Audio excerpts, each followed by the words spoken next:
going to regret this. Welcome to the Nerd Party. Hi, this is Nick Anastasiou, story editor on Star Wars The Clone Wars and Star Wars Bad Batch. And you are listening to Aggressive Negotiations.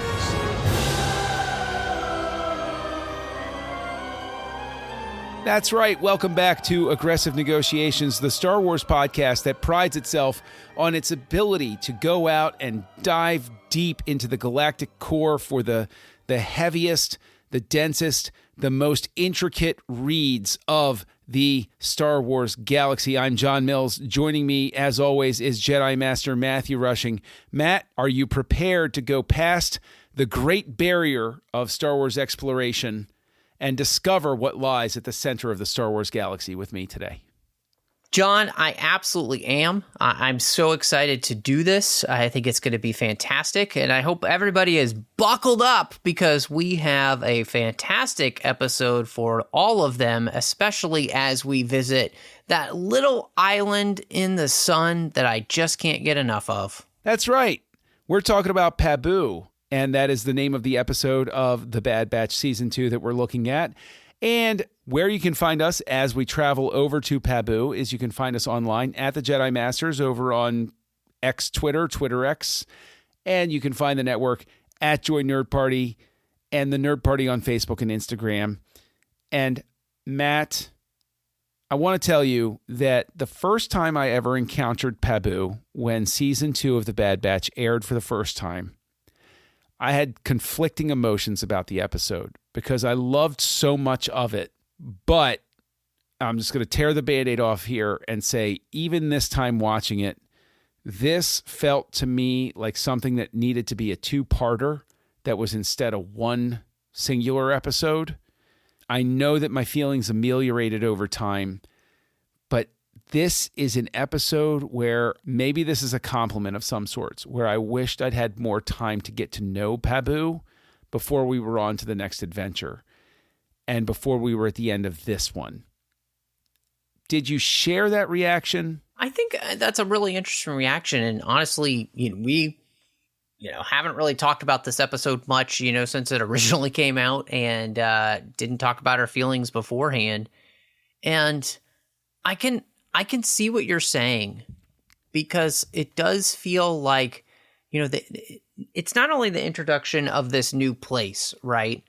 But I think it's the introduction of and the culmination of some of the themes that we've been playing with the character of Omega this whole season, which is she knows how to be a good soldier. She doesn't know how to be a good child. And this gives her that opportunity and opens up the door here for our characters to possibly stop running and just start living. And which is something that none of them know how to do. I mean, and I think that's the thing where I could see this being a two-parter. So not only did we get to fully dive into and plumb the depths of that thematic element, but that it would give us just more time in Pabu with its people, getting to know its culture, maybe a little bit more about the planet it's on, all that kind of stuff, to really kind of root you here in a way that I if there's any criticism, it just feels like the episode is so fast. I don't really get the opportunity I want to be rooted here. And it starts off with a tremendous nod to Indiana Jones and the Temple of Doom, with a scene very evocative of the exchange of the ashes of Nurhachi, but of course with its own Bad Batch twist to it. And a great action scene kicks it off, and then the need to go off. We have a very foreboding message from Sid, and then the team goes off and we get to Pabu, and we have so many great moments. Again, like you said, it feels fast because I get Wrecker feeling full for the first time in his life. I love that scene where he's sitting there just chowing down on sushi, and he's like, he feels the need to tell Hunter, Yeah. I feel full, right? It's a joyous moment for him. I'm not hungry anymore. And we get Omega getting to be a kid. I think that the thing that I really wanted it to go into a second episode for was to have a first episode where we had tremors, and then the next episode we could have the tsunami. I think that's the reason it feels crunched to me, is it feels like the tsunami thing is something that could have been teased out as a possibility instead of having it happen immediately, because it takes, I think, what's an arc of the batch getting settled and makes them too okay with the whole earthquake and tsunami thing in terms of them learning to let go and let Omega be a kid. Because Hunter doesn't have very much time in this episode to get relaxed enough to say, what's a little tsunami risk? Yeah, we're going to stay here for a while. I would have rather had them decide to stay there for a while, the tsunami happen, and then, like tsunami happen in the next episode, and them say, no, it's still worth it. This is a once in a 3 decades sort of thing. It's still safer. It's still better. It's still worth it. And while it sounds like I'm being overly critical of the episode, it really is something where that is the only thing I can come at it for, is the fact that I wanted more of it. So in a sense, I don't see that as a criticism so much as being a spoiled fan, I guess you could say, where I'm enjoying what's going on so much I want more of it. And so I think that you're then left in an interesting box, because you have the end of The Outpost where you have Crosshair on Tantus and you have this setup. So maybe, let me bounce this off you. Maybe it's a wise decision, because I would have been cranky and impatient to get back to Tantus. And so putting this over 2 episodes would have been the worst of 2. Like, we chose the lesser of 2 evils by crunching things in as opposed to stretching it out. I think that what you just said is probably the reason that it's not 2 episodes. And part of that is because, after this episode, there's only 3 more episodes left in the season.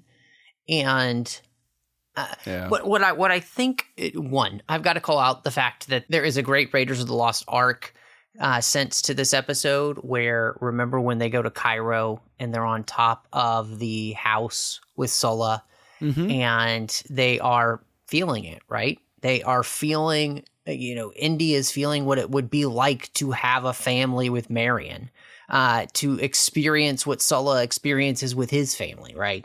And so we have that scene here, right? They're on top of the terrace. They're looking out of this incredible place. They're sensing what it could be like to be here for a while and live life and enjoy a part of life that they've never experienced before. So I really like that. But I think, to me, the thing that this episode is probably meant to do the most for us is to remind us of what is being lost in the Empire, what is being lost by them slowly taking over the galaxy. And there were hundreds and hundreds and hundreds of thousands of planets like this, where people got to just live their lives and do their thing. And the threat of the Empire now to come and then ruin this place because the Bad Batch has arrived will now hang over this luscious, beautiful, almost Eden-like island. And that's sort of the thing, is like, again, I'm being a spoiled fan.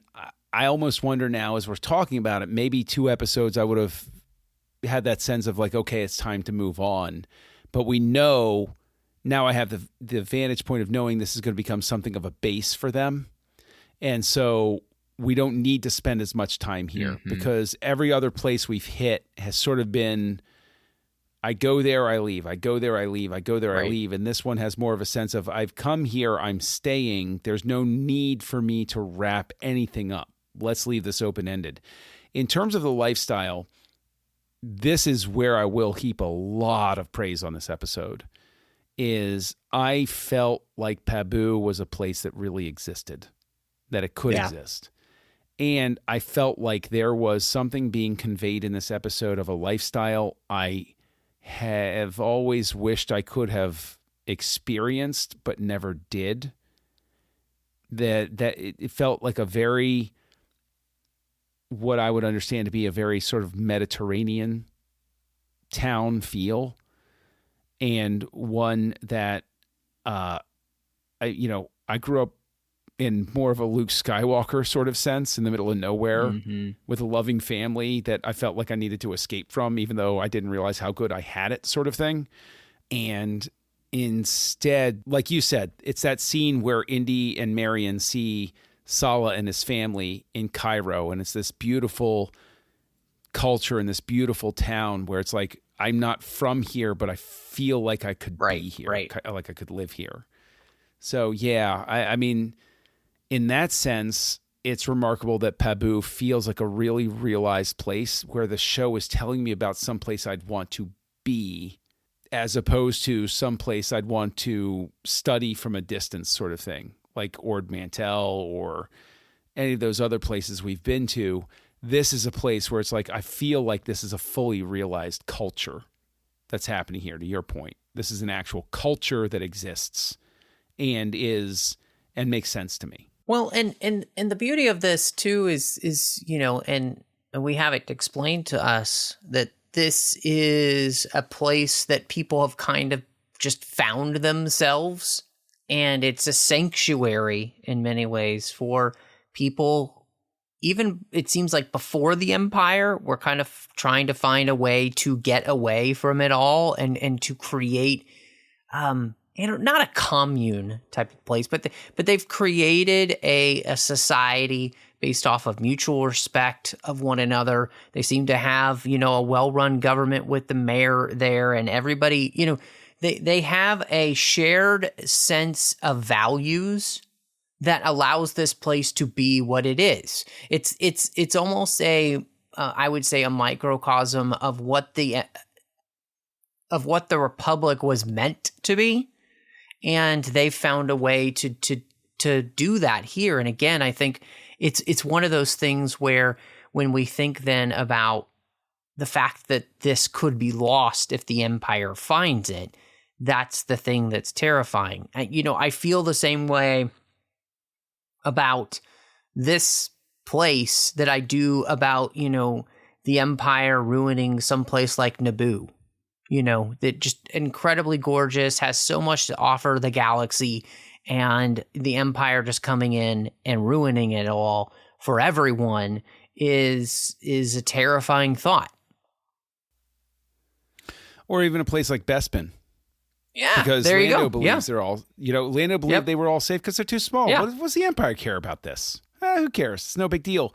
And just like Bespin, it's this group of people that the Empire wants is what's going to draw the Empire there eventually. It doesn't happen this season, but, look, by the time everybody's hearing this, I hope they've been watching The Bad Batch, but in your heart of hearts, wherever the batch goes, the Empire is going to find them.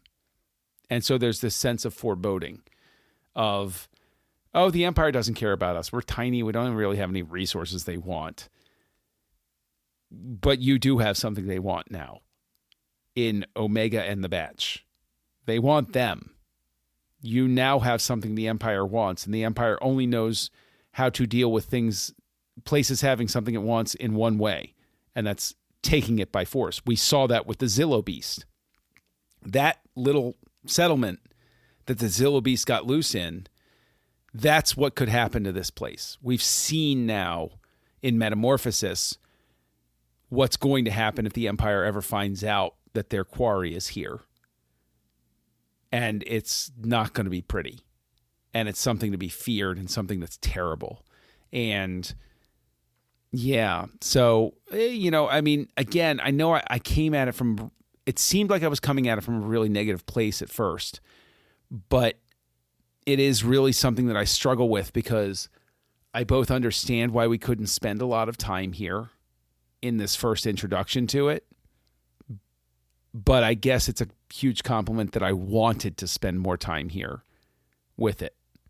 And frankly, let me go ahead and ask the question. Of all of the places we've seen in Star Wars, and we've seen many, we've seen ice planets, we've seen desert planets, we've seen paradisical planets like Naboo, which has both beautiful high plateaus and vistas, and also swamps and underwater cultures and all of these sorts of things. Where do you put Pabu? Is Pabu a place, after you watch this episode, is Pabu a place you would want to live in the Star Wars galaxy? Or like on the places where you could live, where would you put it? Is it in like top third, middle third, bottom third? Obviously it's not bottom third, but where would you rank it? Yeah, I would say this is probably like middle third. It's just clearly a place. Really, middle? Yeah, I think, a part of that is that there's so many places in the Star Wars galaxy that I would want to live. But I say that when I think like middle third, I'm thinking like top third is like 3 places, so like this could be like top middle third, like it's very, it just seems like such a wonderfully idyllic place. The weather seems to be great there. It seems to be pretty temperate. It just seems like a nice place where what it feels like is very Mediterranean. And so, yeah, exactly. Because of that, yeah, who wouldn't kind of want to be there? Well, there are only a couple of strikes against choosing it as a place to live for me, which is one, I haven't seen their fermentation, ideals yet. It's true. I need to know what they do for things. When you want something to take the edge off, sort of thing. Although probably all of these people are very relaxed to begin with. But also, the cuisine might be great, but it really seems limited to fish overall. And so either you're all in for fish, and hopefully not allergic, or you're not, sort of thing. Like, I don't know how much variety there is. And if you've been traveling the galaxy, your palate probably is such that, like, by the third rotation, you're like, I could really go for a steak right now. I could go for some bantha. And there doesn't seem to be a lot of interplanetary stuff. But I can't lie, Pabu is a place where it speaks to that grew up in the middle of nowhere kid that I am. Yeah, I can hear that. Yeah, I can totally see that. Nobody can bug you. Nobody's going to talk. Like, nobody's going to like, you're just out there. And it's like, you just you live your life and you leave everybody else alone and they leave you alone. But you respect each other so that when you do interact, it's pleasant. You know each other. Yeah. It's cool. There's no strangers here, sort of thing. So, I don't know.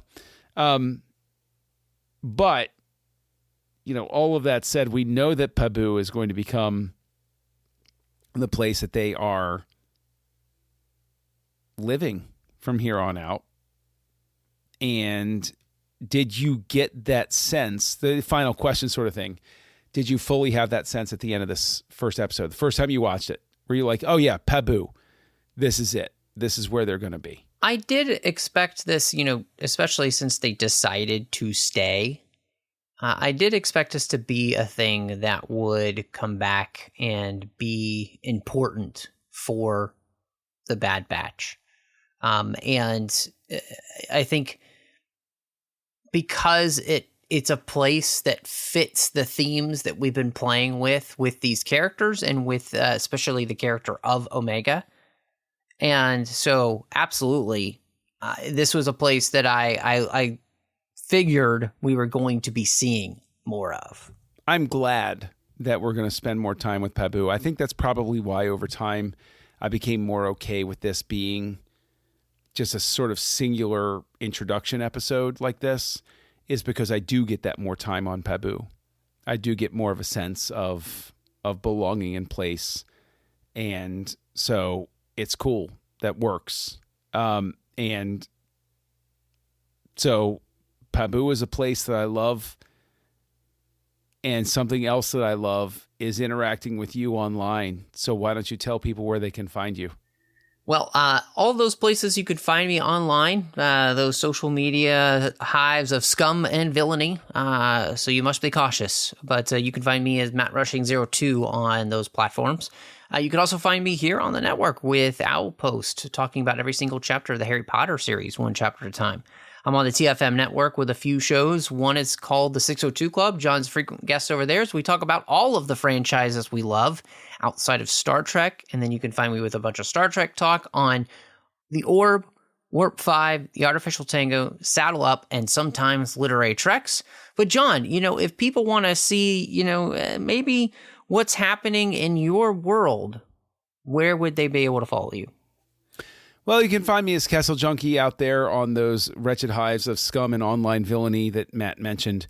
And you can find me right here on the network co-hosting a show called House Lights, which is a director podcast where, we talk about movies, which is, like I've said before, breaking new ground with that one. But speaking of breaking new ground, I have decided to open a timeshare on Pabu, and Jedi Master Matthew Rushing, you have signed up for my first pitch back at the Jedi Temple, so I think it's time to close these negotiations. How long is this going to take? Negotiations. 90 rotations. It will take 90 rotations. Negotiations are closed. That's what you think. Join the revolution. Join the Nerd Party.